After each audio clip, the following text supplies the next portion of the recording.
Hello everyone, welcome back to Educational Monk. आज के lecture में हम देखने वाले हैं कनेक्टिव टिश्यूज़ के बारे में। इससे पहले हमने एपिथेलियल टिश्यूज़ कंप्लीट कर लिया है। ठीक है, कनेक्टिव टिश्यू जो होते हैं, सबसे पहले हम इसका मीनिंग समझते हैं। कनेक्टिव मतलब कनेक्शन बनाना, यानी कि किसी दो चीज़ों को जोड़ना आपस में, इसको हम बोलेंगे कनेक्टिव टिश्यू।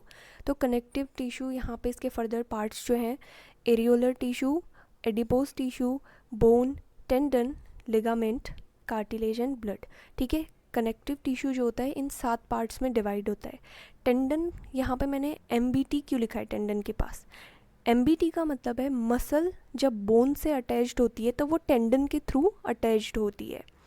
लिगामेंट, BBL का मतलब होता है जब बोन से अटैच होती है तो वो लिगामेंट के थ्रू अटैच होती है। इसको अभी हम आगे समझेंगे क्या होता है।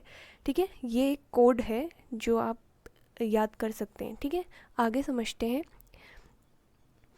तो ये जो चार्ट प्रोवाइड करा है यहाँ पे क्या है, कनेक्टिव टिश्यू जो होता है वो बाइंडिंग और सपोर्ट का काम करता है और ट्रांसपोर्टेशन में भी हेल्प करता है। तो इसका सबसे पहला टाइप एरियोलर, सपोर्टिंग में जो टिश्यू हेल्प करते हैं वो टेंडन और लिगामेंट हेल्प करते हैं।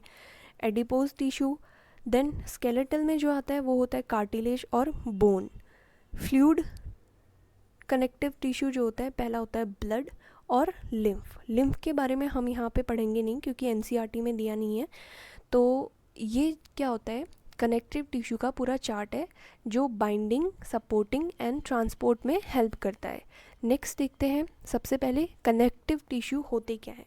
The cells of connective tissue are loosely spaced होते हैं, यानी कि ये इनके बीच में क्या होगा, गैप पाया जाएगा। उसके बाद ये जो इंट्रासेल्यूलर मैट्रिक्स होता है उसमें अटैच्ड रहते हैं। They are specialise to connective various body organ.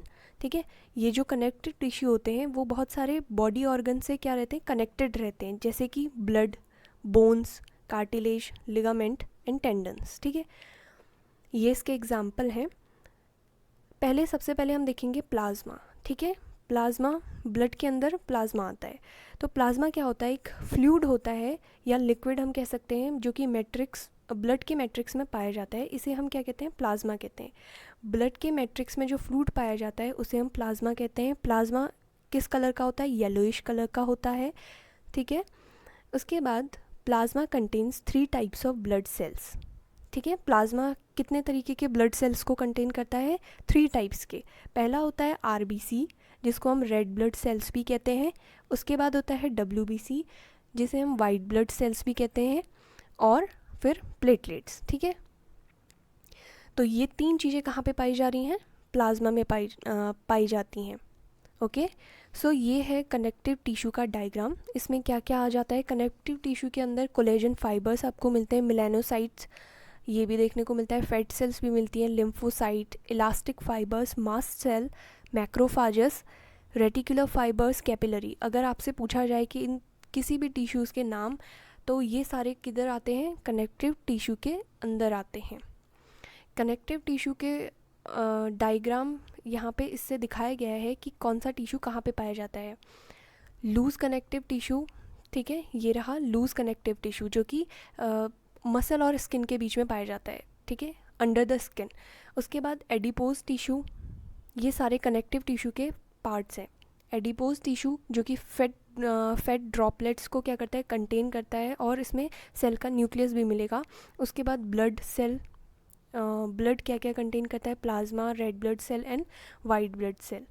उसके बाद फाइब्रस कनेक्टिव टिश्यू, ये क्या फॉर्म करते हैं, लिगामेंट को फॉर्म करते हैं। सेल न्यूक्लियस पाया जाएगा, कोलेजन फाइबर्स यहाँ पे मिलते हैं। ठीक है, फिर उसके बाद कार्टिलेज में सेल्स एंड मैट्रिक्स पाया जाएगा। उसके बाद बोन्स में central canal, matrix and cells. ठीक है, और कहाँ पे है, लोकेशन उसकी सारी दिखाई गई है। बोन का स्ट्रक्चर ये रहा। उसके बाद कार्टिलेज आपको कहाँ पे देखने को मिलता है। ठीक है, ये सारी चीज़ें हैं। नेक्स्ट देखते हैं बोन्स के बारे में। ठीक है, हड्डियों के बारे में सबको पता रहता है, लेकिन ये क्या होता है, कनेक्टिव टिश्यू होता है जो कि इंपॉर्टेंट है, आपको पता होना चाहिए। बोन क्या है, कनेक्टिव टिश्यू है that forms a framework that supports the body को सपोर्ट करने के लिए हमें बोन्स की आवश्यकता होती है। अगर हमारे शरीर में बोन नहीं होंगी तो एक लचीला जो है बॉडी स्ट्रक्चर हो जाएगा। ठीक है, तो वो हमारा किसी भी काम करने के मकसद से नहीं बनेगा, इसीलिए बोन्स जो होती हैं वो ज़रूरी होती हैं। It is a strong and non flexible tissue. Bone क्या होती है, नॉन फ्लेक्सिबल होते हैं, ऐसा नहीं कि हम उसे तोड़ मोड़ सकते हैं या घुमा सकते हैं, ऐसे में हड्डी क्या हो जाएगी, टूट जाएगी। तो ये क्या होती हैं, strong and non flexible tissue होती हैं। Bone cells are embedded in a hard matrix that is composed of calcium and phosphorus compound. तो जो बोन सेल्स होती हैं वो किससे बनी होती हैं, कैल्शियम एंड फॉस्फोरस से मिलके बोन्स बनी होती हैं, ठीक है। इसीलिए बोलते हैं कि मिल्क पीने से क्या होती है, बॉडी बोन्स में कैल्शियम की कमी नहीं होती है। नेक्स्ट हम देखते हैं लिगामेंट्स के बारे में। लिगामेंट्स क्या होते हैं, जब दो बोन आपस में एक दूसरे से कनेक्टेड होती हैं तो वो किसके थ्रू कनेक्टेड होती हैं, वो होती हैं लिगामेंट के थ्रू कनेक्टेड, ठीक है। लिगामेंट क्या होता है, कनेक्टिव टिश्यू होती हैं, और ये टिश्यू क्या होता है, it is a flexible and elastic in. Tendons क्या होते हैं, जब बोन्स कनेक्टेड होती हैं मसल से, ठीक है, तो इसे हम क्या कहते हैं, टेंडन। जब बोन मसल से कनेक्टेड होती हैं तो उस टर्म को कहते हैं टेंडन, ठीक है। टेंडन के थ्रू ये क्या होती हैं, कनेक्टेड होती हैं। टेंडन्स आर फाइब्रस टिश्यू, ठीक है। फाइब्रस का मतलब होता है रेशेदार, ठीक है, with a great strength and limited flexibility. इनके पास इतनी फ्लेक्सिबिलिटी नहीं होती है जैसे बोन टू बोन जब हम देख रहे थे, ठीक है। लिगामेंट जो जितनी फ्लेक्सिबिलिटी देता है उतनी फ्लेक्सिबिलिटी टेंडन के केस में नहीं पाई जाती है। उसके बाद हम देखेंगे कार्टिलेज के बारे में। Cartilage is an another type of connective tissue, ठीक है। ये क्या होता है, वाइडली स्पेस्ड सेल होता है, यानी कि इसके सेल्स जो होते हैं उनके बीच में बहुत सारा फ्री स्पेस होता है, इसीलिए इसको क्या बोल रहे हैं हम, वाइडली स्पेस्ड सेल। और कार्टिलेज आपको देखने को मिलता है जैसे कि आपकी नोज़ है, ठीक है, नोज़ के बीच में जो बोन होती है वो बहुत फ्लेक्सिबल बोन होती है। आप नाक को इधर उधर घुमाएंगे तो भी वो टूटती नहीं है। कान में जो ईयर में आपकी बोन पाई जाती है वो भी क्या होती है, बहुत फ्लेक्सिबल होती है। तो वो किसकी बनी होती है, कार्टिलेज की बनी होती है। ऐसे ही solid matrix of tissue is composed of protein and sugar. और ये कार्टिलेज बना किसका होता है, शुगर एंड प्रोटीन का बना होता है। Cartilage smoothens bones surfaces at joints and it is also present in the nose, ear, trachea and larynx, ठीक है। आपके नाक में, कान में, और जो जैसे हम बात कर रहे हैं लैरिंग्स एंड ट्रैकिया, जहाँ से खाना हमारे स्टमक को पहुँचता है, ये सारे किससे बने होते हैं, कार्टिलेज से बने होते हैं, ठीक है। इसीलिए इसको घुमाओ भी तो ये टूटेंगे नहीं। Cartilage of year can be folded, तो आप देखते हैं कान को आप घुमा भी सकते हैं, है ना, तो वो टूटती नहीं है क्योंकि वो कार्टिलेज की बनी होती tissue.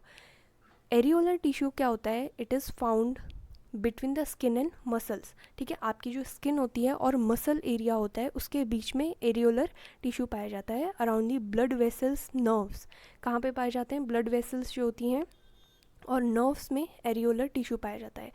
They are also called loose connective tissue, ठीक है। ये लूज कनेक्टिव टिश्यू होते हैं। इनका फंक्शन होता है, ये क्या करते हैं, ऑर्गन के अंदर जो भी खाली स्पेस होता है उनको भरने का काम एरियोलर टिश्यू करते हैं, और ये करते हैं support internal organs and help in repair of tissue. एक तो जो इंटरनल ऑर्गन्स लाइक स्टमक, ठीक है, इस तरीके के ऑर्गन जो इंटरनल ऑर्गन होते हैं इनको सपोर्ट करने का काम करते हैं एरियोलर टिश्यू, और हेल्प करते हैं टिश्यू के रिपेयर में। अगर कुछ डैमेज हो गया तो उस केस में रिपेयर करने का काम भी एरियोलर टिश्यू करते हैं। नेक्स्ट आता है एडिपोज टिश्यू। एडिपोज टिश्यू कहाँ पे पाए जाते हैं, एडिपोज टिश्यू जो होते हैं ये पाए जाते हैं below the skin and internal organs में पाए जाते हैं। इनका फंक्शन होता है ये फैट्स को स्टोर करते हैं और एज अ इंसुलेटर का काम करते हैं। ओके, सो इंसुलेटर का मतलब होता है जो कि पुअर कंडक्टर ऑफ हीट होता है उसको हम इंसुलेटर कहते हैं। तो यानी कि जो भी जितना भी फैट स्टोर है उसको वहाँ पे रोक के रखने का काम एडिपोज टिश्यू करता है, क्योंकि ये एक इंसुलेटर की तरह काम करता है। तो यहाँ पे ये क्या है, एडिपोज टिश्यू, जो कि पहला दिखाया गया है वाइट एडिपोज सेल्स हैं जो कि एक फैट ग्लोब्यूल है, ठीक है, फैट ड्रॉपलेट्स हैं जो कि स्टोर्ड रहती हैं एडिपोज टिश्यू में। तो यहाँ पे एक एनसीईआरटी का डायग्राम है जिसमें areolar tissue, adipose tissue, compact bone, highline cartilage and types of blood cells दिखाया गया है। तो एरियोलर टिश्यू जो होता है इसके अंदर यहाँ से ऐसे क्वेश्चन पूछे जा सकते हैं, जैसे एरियोलर टिश्यू के अंदर इतनी कैटेगरी दिखाई गई हैं, तो इनमें से आपको हो सकता है एरियोलर टिश्यू का नाम लेके इन सेल्स में से कुछ भी पूछा जा सकता है। तो आपको ये याद में रखना है कि mast cell, plasma cell, collagen fibre, macrophages, reticular fibre and fibroblast, these all are included under the areolar tissues. फिर उसके बाद आता है एडिपोज टिश्यू। इसमें क्या होता है, एडिपोज साइट होती है, फैट ड्रॉपलेट्स जो होती हैं एडिपोज टिश्यू के अंदर आती हैं, इसमें न्यूक्लियस भी पाया जाता है। उसके बाद कॉम्पैक्ट बोन के स्ट्रक्चर में, तो आप देख सकते हैं यहाँ पे, ठीक है। तो ये सारी चीज़ें याद रखने वाली हैं। उसके बाद हाईलाइन कार्टिलेज, ठीक है, कार्टिलेज में क्या होते हैं, कॉन्ड्रोसाइट, हाईलाइन मैट्रिक्स। उसके बाद ब्लड सेल के जो टाइप होते हैं वो इम्पॉर्टेंट है, neutrophil, eosinophil, basophil, lymphocyte, monocyte and platelets, ठीक है। तो ये क्या है, different types of white blood corpuscles हैं।